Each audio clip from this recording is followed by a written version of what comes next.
exciting. Okay, perfect.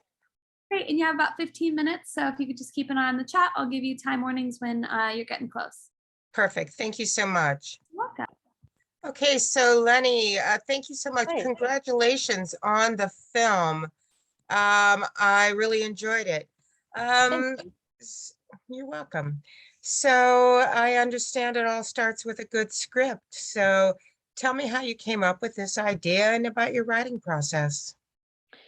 Well, actually, the idea came from Reddit. There was a meme, and a Oh, guy was just asking how the astronauts of the ISS would react if there was an apocalypse underneath them. And I thought, like, wow, what an interesting premises. But, all that doesn't make an entire movie. You have to fill it then, with your own themes, with characters, and, with the meaning and the things that you want to say. So I was heavily influenced back then by, what was going on in Europe at that time, also, with the refugee crisis. And then also, a lot of environmental issues. So at that time, I also had like a deep depression, because I've seen like so many documentaries and stuff where you saw like, okay, there's another species going extinct because of us, and okay, so we're not gonna meet this climate goal and everything. So after the lowest point, I said like, okay, I might just well use this crisis as an expression, and also for the things that I value. And yeah, so all these subjects came in there, and and there was this idea to have something like a chamber play, like film with people of completely different worldviews, to these existing themes that we have right now. Yeah. sure. And I understand that. It's easy to come across material like that. I did notice the environmental theme, both the destruction of the earth and the rebirth through the algae. So how did you explain the nuances of that story? I mean, you have three people on a ship, and I mean, the earth is they're pulled in both directions, survival and rescue. So talk about that a little bit. I mean, honestly, like, this world subject was, during the writing process, went back and back more and more to the corner. Mm-hmm. Because it was more about like the characters and their worldviews, also on solidarity and altruism, and what they owe to society and what do they owe to themselves. Especially like in a society this is kind of fucked up as it is, and made things like that even possible. Mm-hmm. So we came much more from the character side than from the plot and the premises side, honestly. um yeah, so these characters were actually the ones who were leading us through the plot rather than vice versa. And and I was heavily influenced also by, let's say, the generation clash that we do have right now as well, and that I have with, within my family and the people that I really care about. So I kind of had, the character that is like the representative for this boomer generation with their escapism, and maybe like, they're pulling back to, family and core values. And then I have Gavin, who's more like a representative for this Greta Thunberg mentality, and the generation Z that thinks like, hey, we can really do something. And then you have Hannah, the main character, who's probably like closest to my generation, which is the Generation Y, that actually stands in between these two, radical opinions, and actually tries to find their own way. And for us, it's most of the time like, how the fuck do we get our own happiness, because we didn't find that yet anyway. So yeah, Sure. it's very personal in a way, honestly, because like all these three worldviews are inside of me, and they're also fighting against each other every day. I mean, I stand with one character another day with another, so can't really decide all. Sure, I understand that. We all wear different hats. So, tell me about the green light. You got your script ready. It became the process. And tell me about when you got the green light, and then the filmmaking process.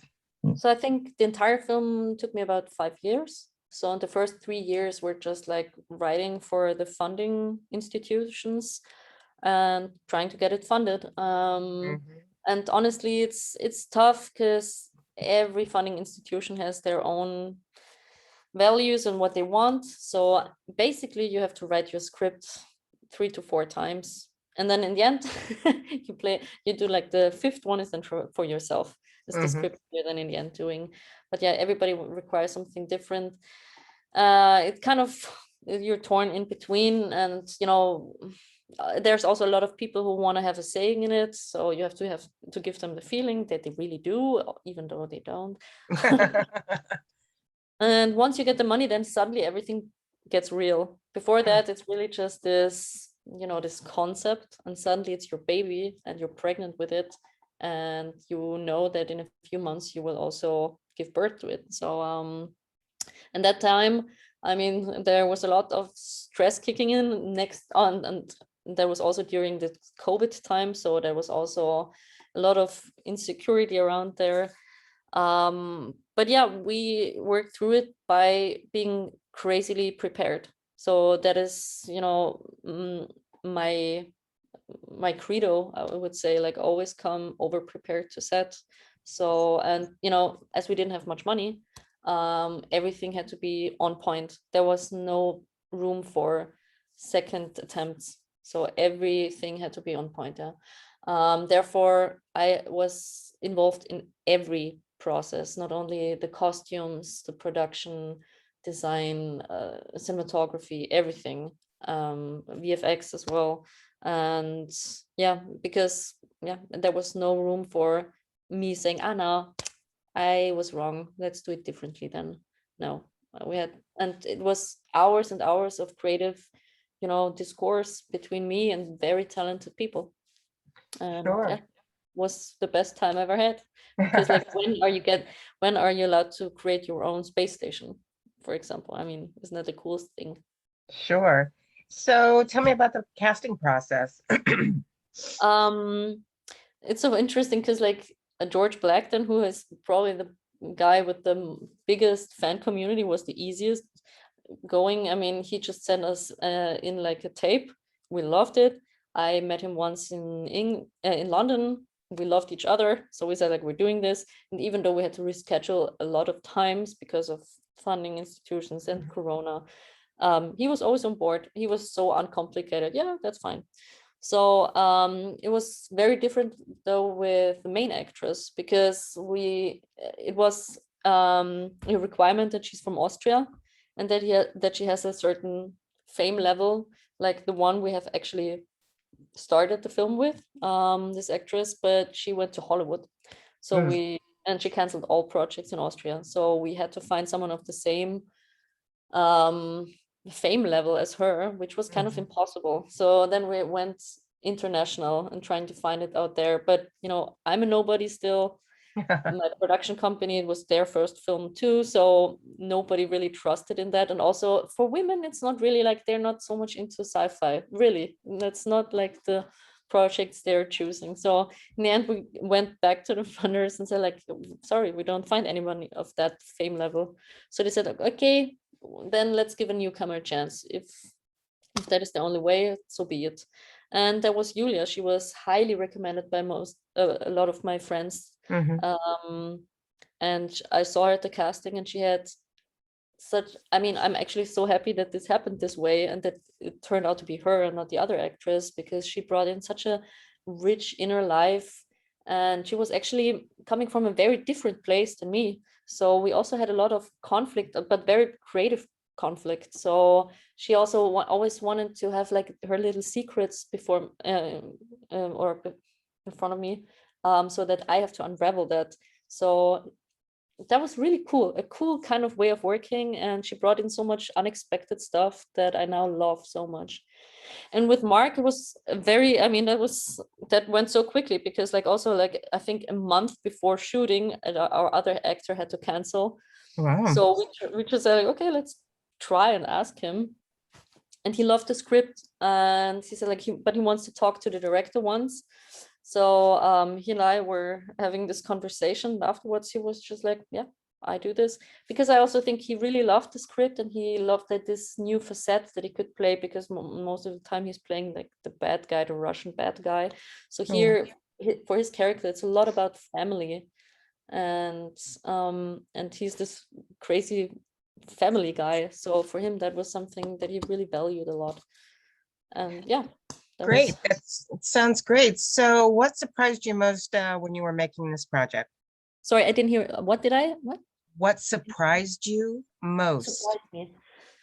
To be honest, like the size it got, because it started off like a very small project actually, where it should be more like a metaphor. We were actually planning to shoot it in like this abandoned atomic power plant in Austria. Wow. So it would be really more of, yeah, a metaphor, and not really into grounded in realism.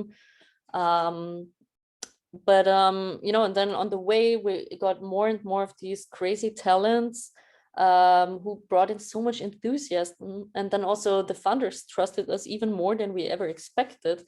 So suddenly this became bigger and bigger, and in the end it had this Hollywood feel, or like, and also the style. And that was actually really never planned, and it got so big that it freaked me out on the way, like so often. You have no idea. Sure. Okay, so what's next for you?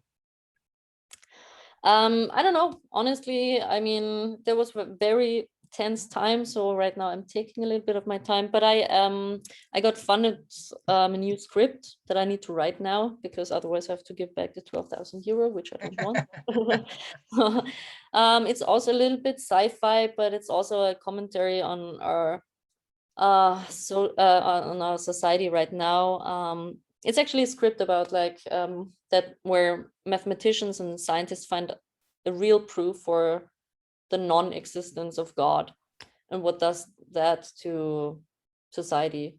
And it would be like an episodic film for different characters in different cultures, and yeah, how they would deal with this horrible truth. And it Wow. has kind of a little bit of a parallel to COVID now, because there's also like a lot of scientific truths out there that nobody wants to hear, but they're still there. And what does this do to human psyche, you know? Yeah, so that's what I'm working on. Great. Well, it sounds great. And congratulations again on the film. I think that, you know, I'm looking forward to seeing your next one, and, you know, good luck to you. Thank you so much. Thanks. Okay. You're more than welcome. Have a great day. You too. Thanks. Okay. Thanks for your Bye-bye. questions. Okay, bye. Bye.